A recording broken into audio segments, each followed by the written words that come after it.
Mataimtim at maiksing panalangin sa gabi bago matulog.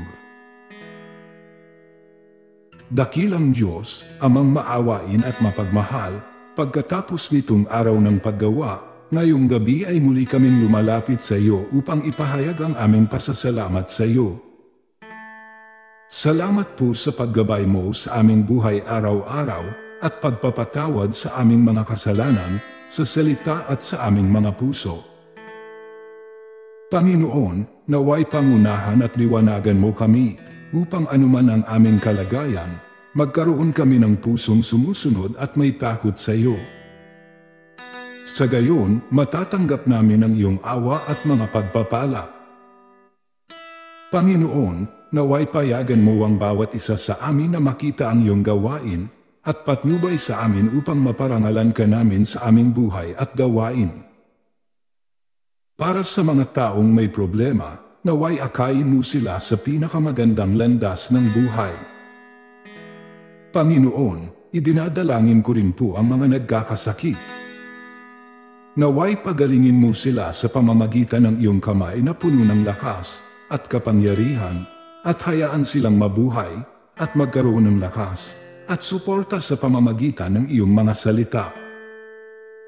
Ama, ikaw lamang ang nararapat sa aming papuri at pagsamba. Kami ay lumalapit sa iyo upang palayain ang lahat ng aming mga gusot at pasanin. Salamat at papuri sa iyo aming Panginoon.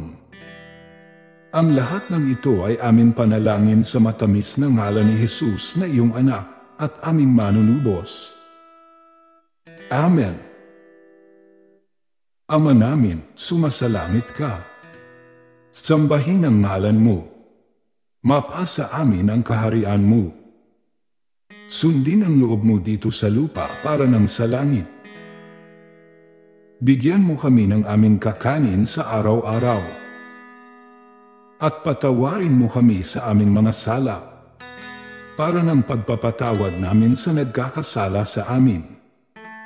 At huwag mo kaming ipahintulot sa tukso, at iadya mo kami sa lahat ng masama. Amen. Aba, Ginoong Maria, napupuno ka ng grasya. Ang Panginoong Diyos ay sumasa iyo.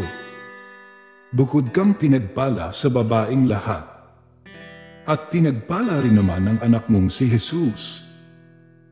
Santa Maria, Ina ng Diyos, ipanalangin mo kaming makasalanan, ngayon at kung kami mamamatay. Amen.